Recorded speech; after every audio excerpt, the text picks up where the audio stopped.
Virgil van Dijk can be a great as Liverpool agreed to pay £75 million for defender.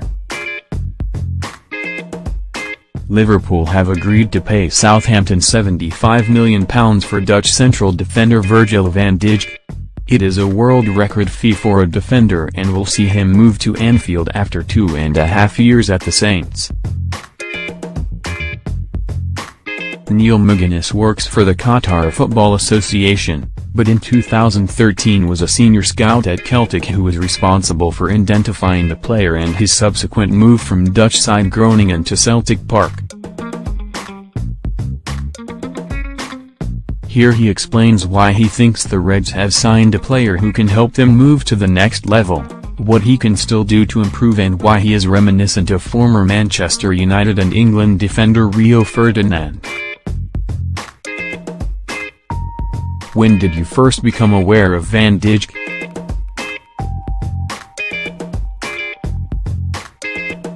I had started to take note of Virgil back in the middle of 2011 when he was just making his way into the first team at Groningen, mainly appearances from the bench at that time, and I was instantly intrigued by his shape and style.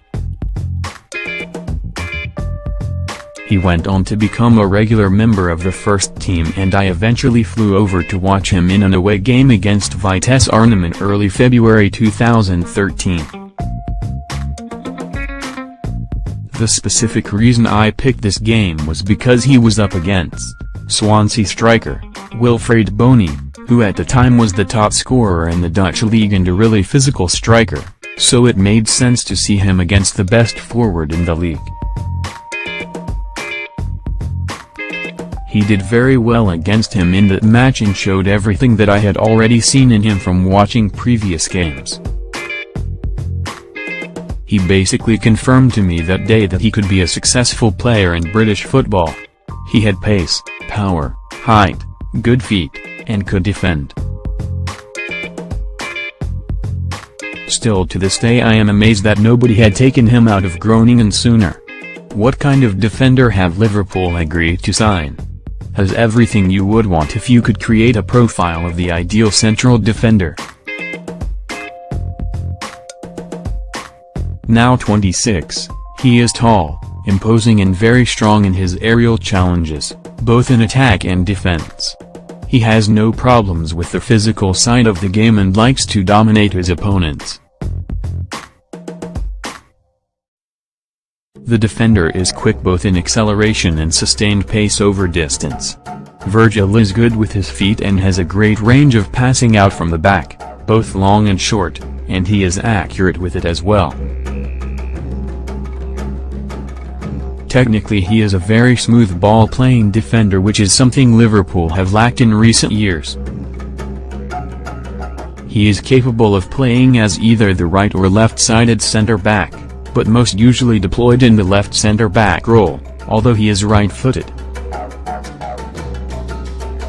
He will be the dominant centre-back in most pairings due to his height and leap, which is impressive in itself.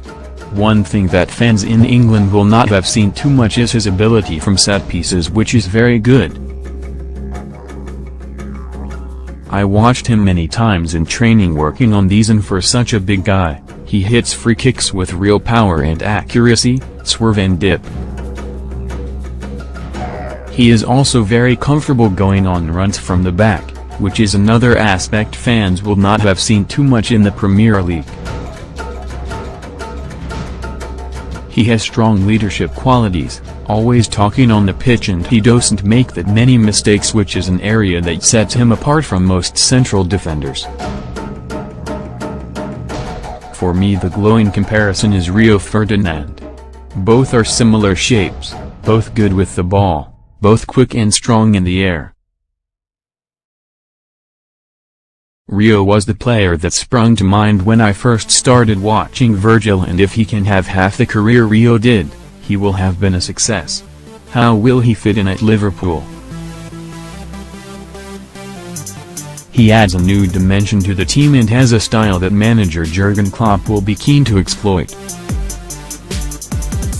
Liverpool have a few central defenders, possibly too many now, with Dejan Lovren, Ragnar Klavan, Joel Matip and Joe Gomez. I think the potential casualty from last season's starting partnership might be Lovren. I can see Klopp favoring the partnership of Matip, who he knows and likes well from his time in Germany, and Van Dijk. He will then have two big powerful centre-backs who both have more technical capability on the ball than Lovren does. What he can bring to the Liverpool backline that it currently lacks is the ability to play out from the back. He can drive forward with the ball at the same time as being able to spot a 50-60 yard pass and deliver it with accuracy. This is a huge, key element to his play, and it will add a totally different dimension to the team, with Virgil able to exploit the movement of the likes of Philippe Coutinho and Roberto Firmino. The other thing he brings to the centre-back pairing is recovery pace, which will allow for a higher line if chosen against certain opponents. His addition to the defense changes the dynamics of how the team will play, and whoever partners him will have some pressure eased when up against the quicker players in the league, knowing that they now have a player alongside them who can keep up with most of the strikers he will face. Virgil can be as good as he wants to be, and it all comes down to focus. I notice at times that he can switch off when the game is comfortable. That has been his biggest problem. This could be perhaps down to the fact that he knows he has the recovery pace to deal with anything that gets in behind him, but it is definitely an area he needs to work on, and one that sets apart the great defenders from the good ones. The top players can stay fully tuned in for the entire game, and if he can work on becoming a lot more complete in his concentration, he will be at that next level. He has all the tools you would want for his position, but concentration when his team is in a leading position is an area I would say he could improve in. How would you describe his character? In terms of his character, he can be the mischievous type, pranks in the dressing room and on the training field. But those types always fit in well, and he will bring good energy with him. He can come across as shy initially, but as he settles into the club he should become a key figure around the training ground and on the park. He has no problems with screaming at teammates if they make mistakes, but in the same spirit he encourages and looks to bring the confidence of the team up as well. He is a good fit for what Liverpool currently need, and it's a good fit for his continued development. He has had to mature quickly and has done that well. How good can he become? From when he first arrived in Britain to where he is now is a big difference. He is so much more tactically aware now from having played against better players week in, week out. His anticipation and timing has improved, and he is a lot more of an all-rounder, rather than being an individual player who was happy to go on mazy runs out from the back. He has adapted to the change in level from Scotland to England and has become a much more intelligent defender. I always thought he had everything needed to go to the top, which is why I pushed for Celtic to sign him so hard at the time. I think perhaps scouts and teams maybe saw him as a gamble back when he was becoming a regular at Groningen and wanted to play the long game, perhaps waiting to see how he got on at a bigger Dutch club like Ajax or PSV Eindhoven. The coaches that I know who worked with him quickly realized just how good a player they had and realized he was destined for bigger things. The opportunities are all opening up for him now, and if he can maintain his work rate and hunger, he has a huge scope to be remembered as a top player.